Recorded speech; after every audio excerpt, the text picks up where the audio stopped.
Hello, my dear jewelry lovers. Today, we'll find a fascinating story about magnificent Baron Plunket tiara, which was worn by Queen Elizabeth II by chance. The late Queen had one of the largest collections of jewelry in the world, and during her life and reign she wore her family heirloom and newly acquired tiaras hundreds of times, with one very interesting exception. Today, we're talking about the so-called Plunket tiara, a piece of jewelry that unexpectedly came to Her Majesty's rescue one evening in early 1973. The Queen had to borrow the tiara after her own broke.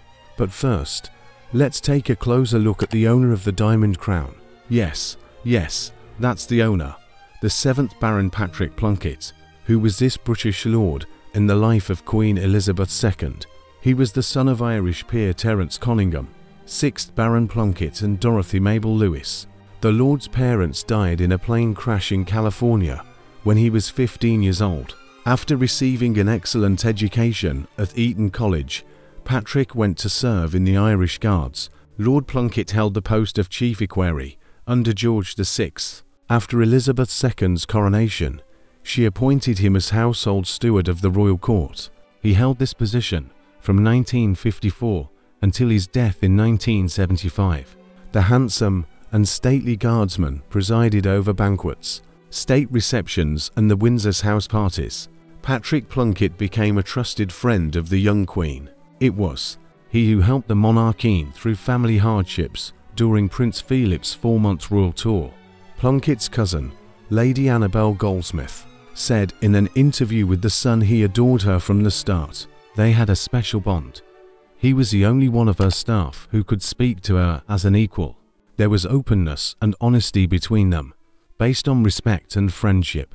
Patrick served his queen faithfully, and when her marriage reached an impasse, he comforted her. English historian Andrew Wilson wrote in an article, in 1956, when Prince Philip disappeared during a 4-month round-the-world tour on the royal yacht Britannia, Plunket gave the Queen a shoulder to lean on, helping her through the lonely days and weeks.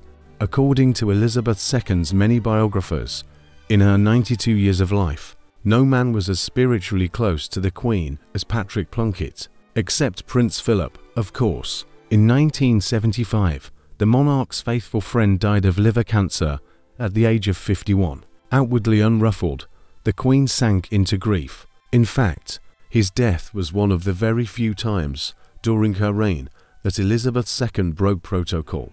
The monarchess personally attended Lord Plunket's funeral at the Chapel Royal and the memorial service at the Chapel of the Guards.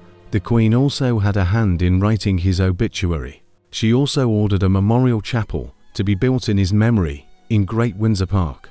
The design of the structure and the flowers around the chapel were approved personally by Her Majesty.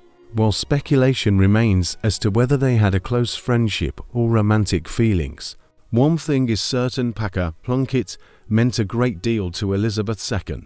And now back to the 3rd of January 1973.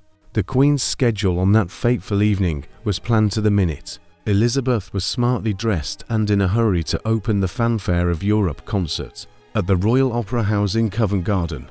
The gala was part of the celebrations of Britain's entry into the EEC, European Economic Community. On the way to the theatre, her tiara broke. What exactly happened? History is silent, but one can imagine that the state of pedantic Elizabeth II was far from royal calm. There was no time to return to the palace for another tiara. To the rescue came the devoted Patrick Plunket. He lived along the route of the monarch's motorcade, so the decision to provide the Queen with a crown from his safe came naturally. Decided is done. Her Majesty arrived at the Royal Theatre in all her diamond splendour. The Plunket tiara perfectly complemented her evening look. It was as if nothing had happened. Elizabeth II's misadventures did not end there. A crowd of protesters gathered outside the theatre to protest against Britain's entry into the EEC. The Queen and her accompanying Prime Minister Edward Heath were booed as soon as they got out of their cars. A colourful evening, to say the least. Lord Plunket was an accomplished art collector and had excellent taste. It was he who also advised Princess Margaret to purchase the iconic Baltimore tiara, despite the fact that the Baron had never married and his mother's jewelry only sparkled with shimmer in the safe. Patrick was still interested in jewelry as a profitable investment. At one point he sold the old family tiara and purchased a new one. The crown of a rather modern design was purchased by the 7th Baron Plunket sometime in the 1960s at the Wartski Antique Showroom in London. This diamond tiara had been photographed several times prior to purchase. In 1959, the jewelry crowned the model's head on the cover of Tatler magazine. In 1966, as part of an advertising campaign for the Wartski chain in their catalogue, the Queen did not forget that Lord Plunket had borrowed the tiara, and he was honoured as a Commander of the Royal Victorian Order at the New Year's Eve ceremonies the following year, just a year before he died of cancer in 1975 at the age of 53. The Queen unusually attended both his funeral in the Chapel Royal and his memorial service in the Chapel of the Guards, authorised his burial in Frogmore Royal Cemetery, and built a memorial to her friend in Great Windsor Park. Only one question remains: which of the Queen's tiaras was damaged that night on the way to Covent Garden? Unfortunately, exact information is nowhere to be found. Some sources suggest that it was the Vladimir tiara. Such a conclusion seems appropriate because of the Queen's tendency to repeat her favourite combinations of jewels, and in the early 1970s, the monarch often favoured the Vladimir tiara. It is difficult to say whether this was the heyday of the Plunket family tiara, or whether there were times when it crowned more high-born heads. Unfortunately, no information about it could be found. Sir Patrick died single and childless. Who inherited the Plunket family tiara is not known exactly. Most likely, it, along with the title, passed to Sir Patrick's younger brother Robert, 8th Baron Plunket, and from him to the 9th Baron Plunket, Sir Patrick's nephew, now living.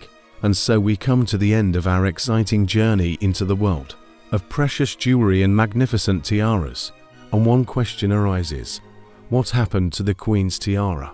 Hopefully one day we will know the answer to that question. Remember that in every twinkle of a diamond, in every curved line of a tiara, there is a piece of history hidden that we can only guess. May your life be as full of mystery and joy as these exquisite pieces of jewelry. Thank you for your attention. See you in the next video, where new discoveries and the magic of jewelry await us. Bye.